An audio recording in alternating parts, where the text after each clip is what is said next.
Hello, my merciful brothers and sisters. It is I, Mr. Mercy, and welcome to my wrap-up of the Ubisoft E3 2017 press conference. So, like I'm gonna mention probably at the end of this conference wrap-up, I wasn't expecting too much going into the Ubisoft conference, but I think that lent itself really, really well to what happened, and I'm just gonna go over everything that was talked about and give you guys my thoughts on it along the way. So let's get into it. So we first started off with the mario+rabbids Kingdom Battle teaser trailer, and this is something that we thought was going to be coming to E3 because there had been leaks previously. Just a few days before E3 there was leaks about it, and one of the YouTube channels that I watch, Rule of Two Review, he actually had he had friends in the industry who leaked this information to him a while ago, like months ago before E3. So he pretty much was pretty sure that was coming. But yeah, this got the hype for the conference. Started off on the right foot. It was really, really cool. And it was probably good to get this out of the way first because it was pretty much already leaked. I don't know if they had initially planned to start off with this, but since it was leaked, it kind of made sense to start out with it to begin with and kick it off, first with that. So then we moved into some more announcements for mario+rabbids Kingdom Battle. Yves Guillemot, the CEO and co-founder of Ubisoft, came out to officially announce that through their ongoing partnership with Nintendo, a Mario and Rabbids crossover game called mario+rabbids Kingdom Battle would be coming exclusively to the Nintendo Switch. And then, to my utter shock and surprise, and I'm pretty sure everybody else's utter shock and surprise, both there attending the show and watching online, Shigeru Miyamoto walked through the door, and he had a roaring crowd and a standing ovation. Like, it was huge. Like, I remember, when he came out on stage, I'm like, holy shit, it's Shigeru Miyamoto! And this really reminded me of E3 2004, which some people say was the greatest E3 of all time, when Miyamoto surprised all the Legend of Zelda fans by showing up to the Nintendo conference with a Hylian shield and a Master Sword to announce The Legend of Zelda Twilight Princess. Yeah, it kind of reminded me a lot of that, and it had that same kind of, hype surrounding it. I don't think it was as big of an announcement as Twilight Princess was back then, but it was up there. It was definitely up there to see Shigeru Miyamoto come on stage. So we also had a pretty good photo op moment between Miyamoto and Guillemot together. They were holding the weapons from the game, which is kind of cool. I've seen a lot of people share that image all over the place. It's a big popular image now because you see Miyamoto and Guillemot together holding the weapons. It was really cool. So the huge surprise of seeing the legend himself show up at the Ubisoft stage. This is really the first time we have seen Miyamoto on an E3 stage since I believe 2010 when he was demoing Skyward Sword, because I believe in 2011 that's when we started the digital events. That Satoru Iwata started.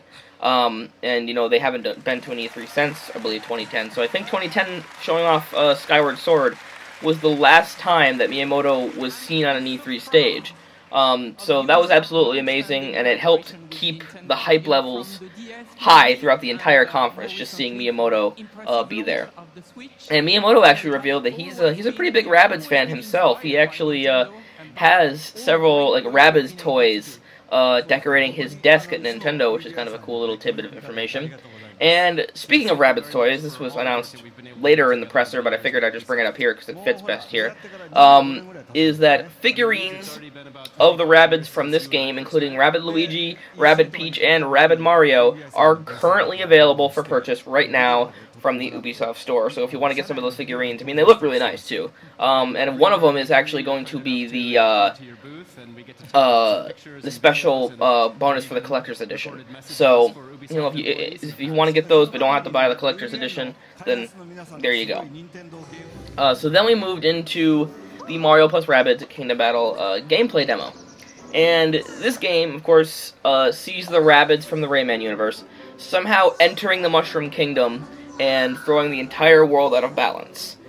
So the entire world's just totally screwed up, but Mario will team up with Rabbid Peach and Rabbid Luigi to save the day from the evil Rabbids that have also come into the Mushroom Kingdom. And you'll get to also play in the game as Luigi, Yoshi, Peach, Rabbid Yoshi, and Rabbid Mario. So, along with, Rabbid Peach and Rabbid Luigi. And Mario, of course. So, the game is a tactical, turn-based adventure game. And it will, of course, feature a turn-based combat system with cover playing a really big part of the combat. They showed off, how cover is highly implemented into the game, and the cover can actually be destructible. Some of it can actually be explosive, so that's really interesting. Now, when I first saw this gameplay, my instant reaction was to be disappointed. I don't know what I really expected this game to be, but somehow when I first saw it, it didn't meet my expectations. However, once I actually thought about it a bit more, I kind of realized that I probably would like this game after all, since I really did like the turn-based combat that I played through in South Park: The Stick of Truth. I mean, I know it's a little bit different than the combat they have here. This one's a little bit more like strategy in terms of positioning and stuff, but I still think I probably would like it. So then we moved into the Mario plus Rabbids Kingdom Battle reveal trailer. And this was another one of my favorite trailers at E3 2017, simply because of how absurd it was to play a hair metal song in a Mario trailer. It's just like, normally you think of Mario as like cheerful, fun, happy music, and then in this trailer it's just hair metal. It's like, what? It was really, really funny too. I especially like the part where Peach just starts going ham and just turns into like a beast, just killing a bunch of Rabbids, and then she just looks at the camera with like a sweet, innocent smile. It was so good. The trailer was just so amazing. I love this trailer, and I'm really excited for this game to come out.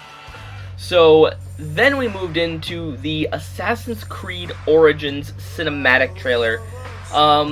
It wasn't really much. I mean, we already kind of learned everything we needed to learn about the game through the Microsoft conference, which, speaking of which, I believe it's up probably that way, for the iCard to go check that out.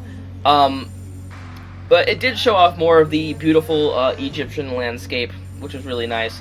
And I kind of dig the song, too. The song was kind of cool. But this was kind of funny. After the trailer ended, they had a really, really pointless, like, mini gameplay demo running on Xbox One X. And I say it was pointless because they didn't actually capture the actual 4K feed of the game. It was just running on a 4K TV through an Xbox One X, and then just film the TV screen. Like, it's so stupid. I mean, I guess later on in the day they actually had the actual feed coming in through their, like, Ubisoft Lounge kind of live stream that they did after their conference was over, and they showed the actual feed then, and they actually played through it. But in that little segment during the conference, they just kind of filmed the TV screen, and I thought that was kind of stupid. But moving on. Let's move on. So the next thing we got was a reveal trailer for The Crew 2. Now, I didn't think that The Crew 2 was going to be a thing. If I had known that, that these were options to bring to the table for sequels, I would have predicted them. But The Crew is just one of those things where I didn't think it was going to get a sequel, like, for some reason. I know it sold pretty well, but I didn't think that, that people still cared about it enough for a sequel to actually happen. But The Crew 2 is coming. It was showed in this trailer that planes, boats, monster trucks, and Formula 1 cars will all be playable in the game for the first time, so that's really cool. And it seems to have a less gritty story, and instead focuses on a racer just trying to make it big, which I think it's a welcome change. I personally hated the story for The Crew; it sucked ass. So then we went into a combination of an in-engine trailer and a gameplay demo for The Crew 2, and it mainly just showcased how improved the visuals are from the first game, which is greatly appreciated because the crew, it looked pretty ugly for a game that came out in 2015. Because there were much better looking racing games out at that time for the current gen systems.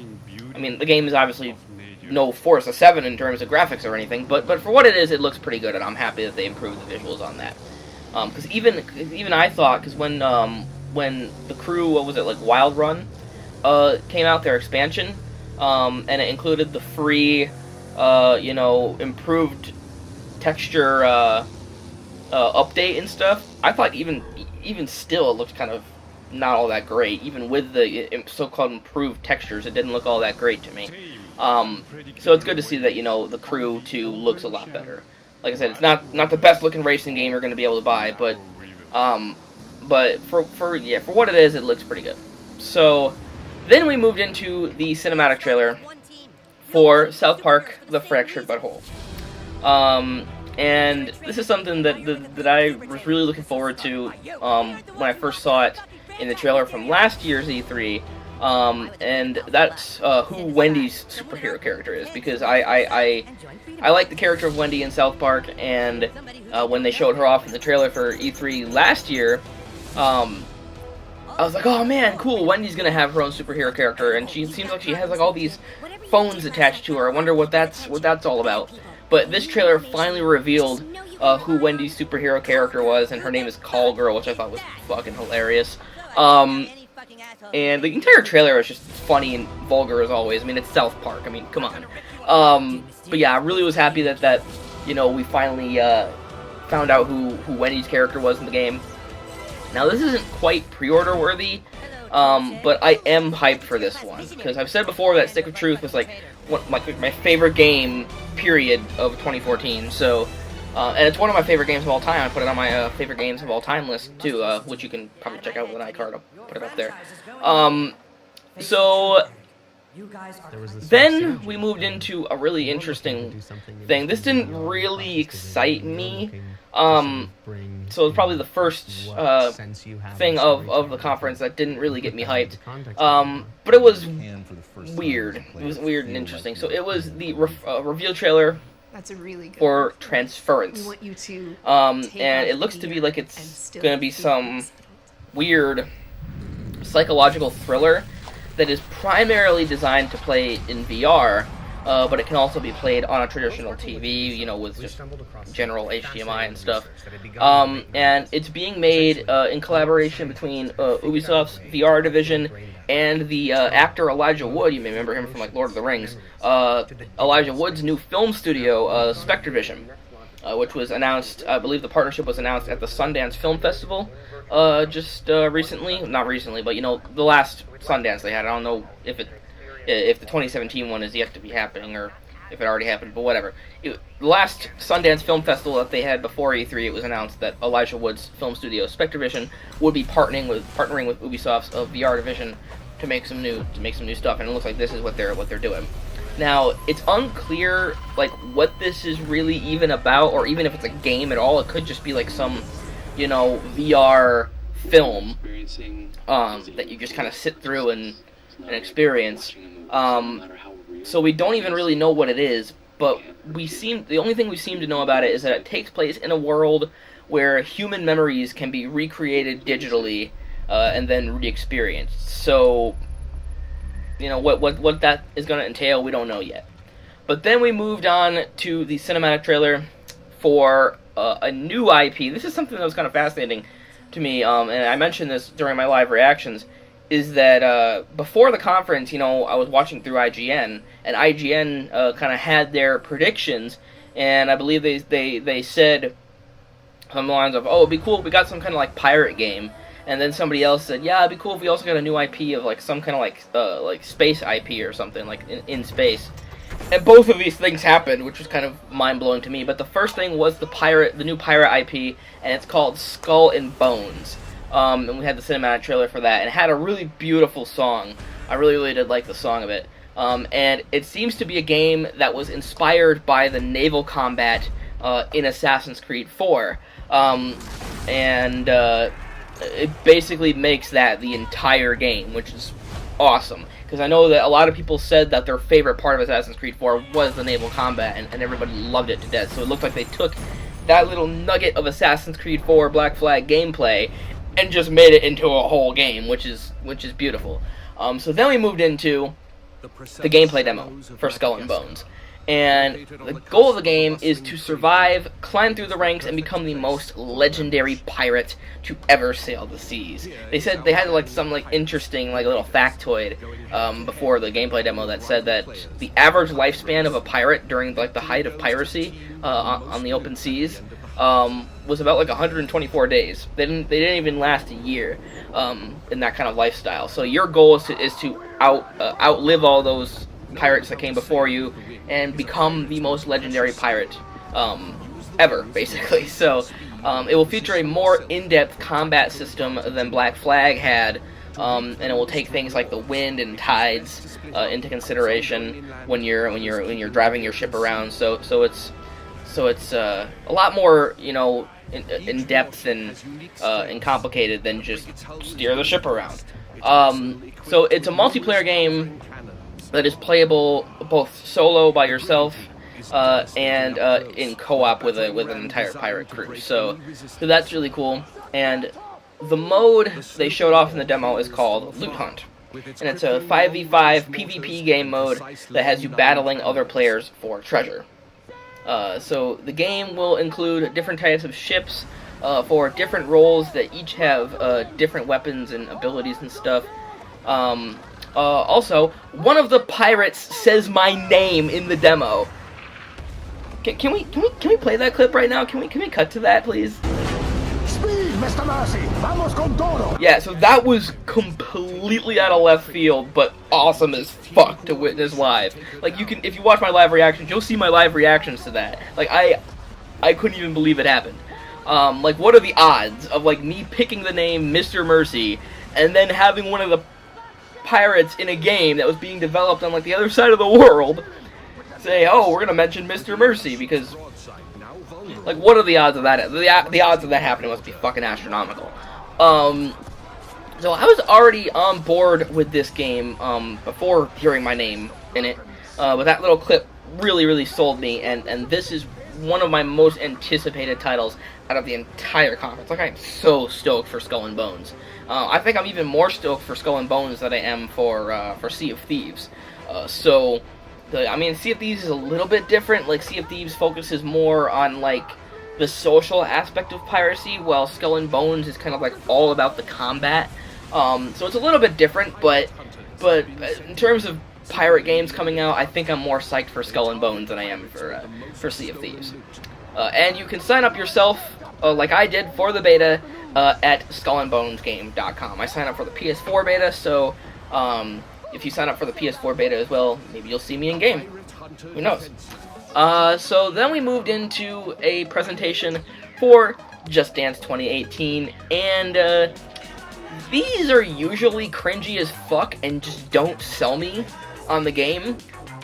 But for the first time ever, I can say that I actually am excited about a Just Dance game, so that's an accomplishment. Because I think it all comes down to the songs they pick, because the songs they picked from the soundtrack were just perfect. They had Automaton by Jamiroquai, Bubble Pop by Hyuna is one of my favorite K-pop artists of all time, and they also had The Way I Are by Baby Rexha, or BB Rexha, or however you say her name. And that last one was actually performed live by BB Rexha herself, which is something I've not seen Ubisoft do in a long time. When they've had their Just Dance presentations, it's been a long time since they've actually had one of the artists come out and sing the song that's on the soundtrack. So that was cool that they're getting back to their roots and doing that. I always like to see the surprises of the artists come out and sing the songs. That's really cool. And this is the first time I can actually say I can see myself dancing to all of these songs in the game and not really feeling weird about it. For the Just Dance 2017, they actually had the demo on Nintendo Switch, and I tried picking it up. And the song they had was Whip Nene by Silento. I fucking hate that song. And I couldn't do two moves in the song without feeling oh god, I feel like a fucking idiot. Please just get me out of this. And I fucking just hated that. I hated that, that was the worst song to pick for the demo, in my opinion. But for Just Dance 2018, I'm actually excited to play and play this game and dance to some of these songs.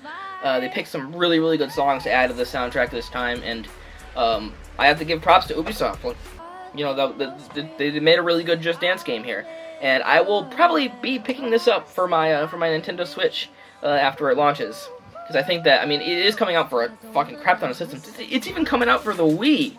Like, is anybody still releasing games for the Wii anymore? I mean, apparently Ubisoft is. Just Dance 2018 is coming to, not the Wii, oh, it is coming to the Wii U, but it's also coming to the Wii, like the original Wii from 2000. Like, why?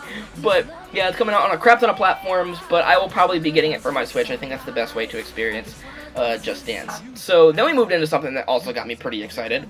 South Park Phone Destroyer, the reveal trailer. It's a new South Park mobile game that has the boys playing all different kinds of roles. You know how in both the Stick of Truth and the Fractured But Whole they've been playing like certain themes. Like the Stick of Truth was they were playing wizards. They were playing like, you know, Game of Thrones or Lord of the Rings or kind of stuff like that. And in the Fractured But Whole they're playing superheroes. Well, in this game they're playing a whole bunch of stuff. They're playing cowboys, Indians, robots, pirates, cultists. They're playing wizards again. They're playing knights. They're playing cops. They're playing aliens.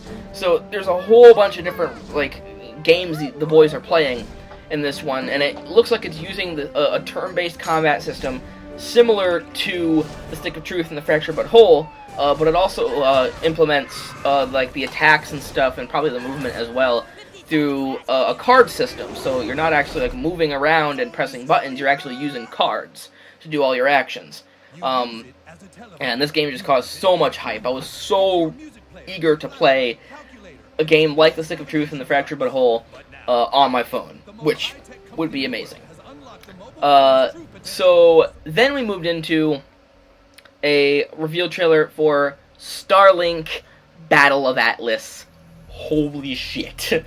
This is a new Toys to Life open world game from Ubisoft Toronto, and it lets you explore distant planets, and you also get to fight against an evil force known as the Legion. So, like I said, it's a Toys to Life game, so it'll actually have figurines, and your Starship figurine will actually attach to your controller, and you can customize it with various parts, of course, that will show up in-game. And this is the first Toys to Life game that I've really actually gotten excited about. I mean, Disney Infinity and Skylanders, I mean, they're kind of alright, but this game, like, I am so on board with this. And the fact that, like, it attaches to your controller is just so cool, and it just makes you, it makes it feel like you're physically interacting with your ship just by, like, having them on the controller. And the fact that it's coming to the Switch is just mind-blowing. And I can't wait to get it for Switch. It's gonna be a must-buy for me on Switch. And even if you yourself like aren't into the whole Toys to Life thing, if you don't want to go out and buy a bunch of plastic toys to play this game, this is really interesting. They've also announced that every starship and every customizable piece that will have toys for, you will also be able to get those digitally through DLC, so you won't actually have to buy any of the toys if you don't want to. Which is really cool. So it's a Toys to Life game that you don't actually have to buy the toys to play, which is good. I'm really on board with this, and like I said, it's a must-buy for me on the Switch when it comes out. So from there, we went into a trailer for the Steep Cross Pyeongchang 2018 Road to the Olympics expansion, and this was probably the only thing in the Ubisoft presser that I really didn't care for, at least a little bit. Well, not the first thing, but one of the only things. However, I do think that having Steep collaborate with the IOC to bring an officially licensed 2018 Winter Olympics expansion into Steep is a good idea. I think it's a good idea, because it's a better choice for me to have an official Pyeongchang 2018 game that's not another Mario and Sonic crossover.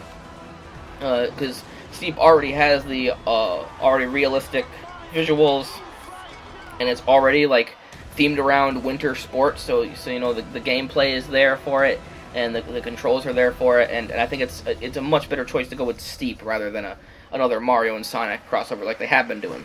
So yeah, I mean, not really exciting for me. This was one of the very few things that I didn't really get excited for.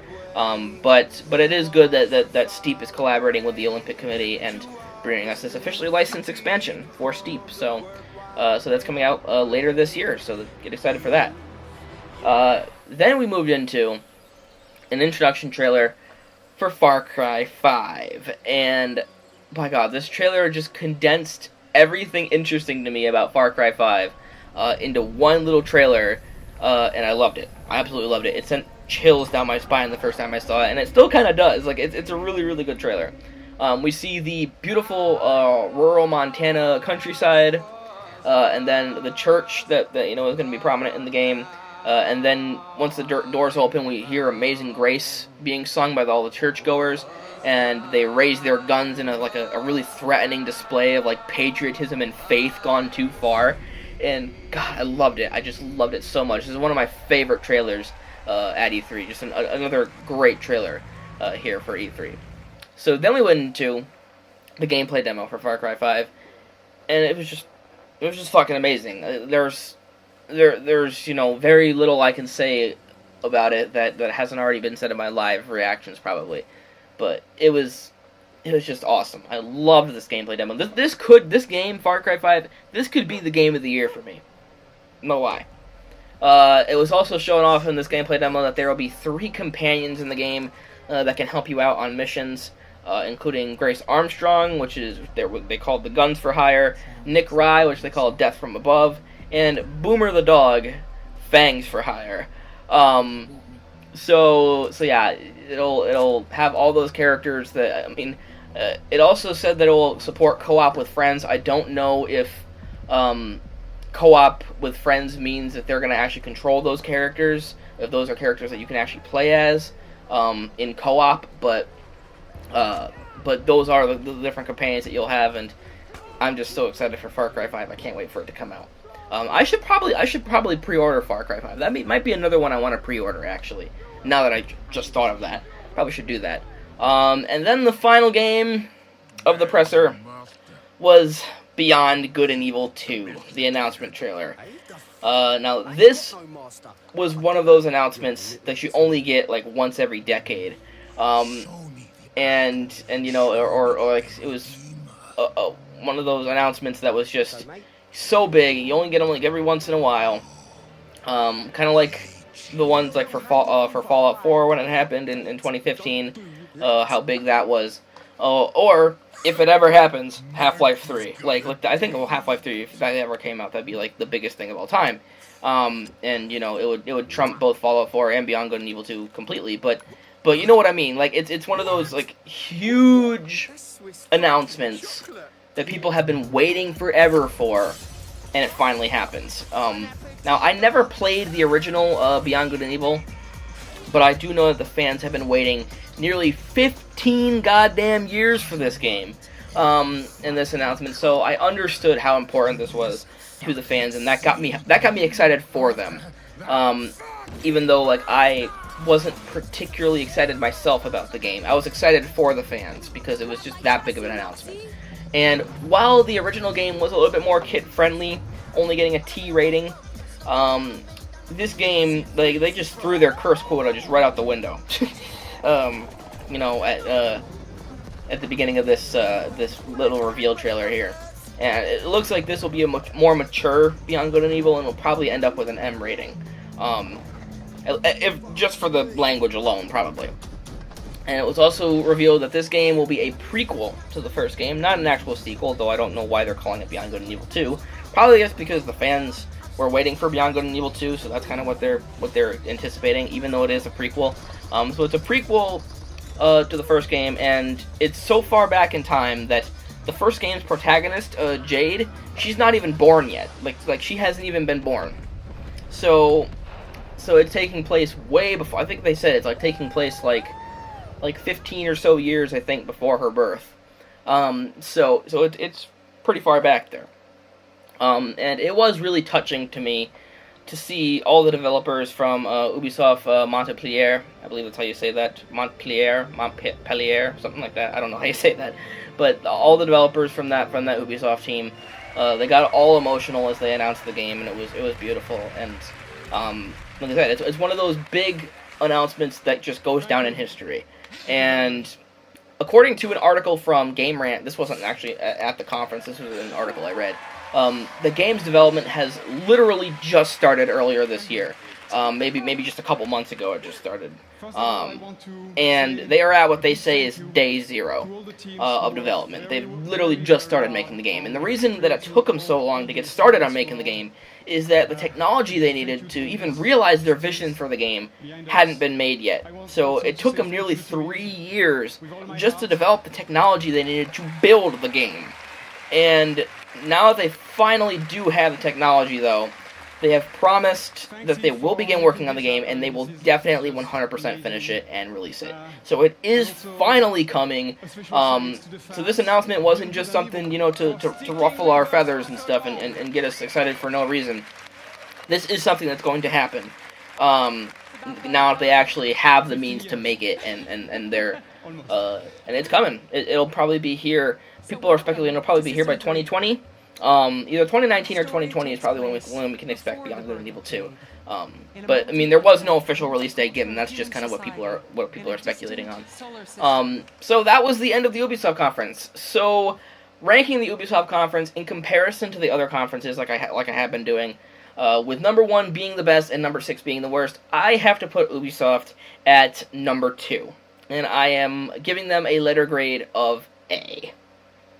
They were really, really close to being the number 1 conference, if not for one other one, which I will reveal that one in another video. But out of all 12 things that were announced, I only maybe didn't care about 2 of those things.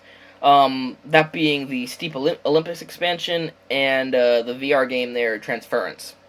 Wasn't really, crazy about those. And in terms of Beyond Good and Evil 2, it didn't particularly wow me.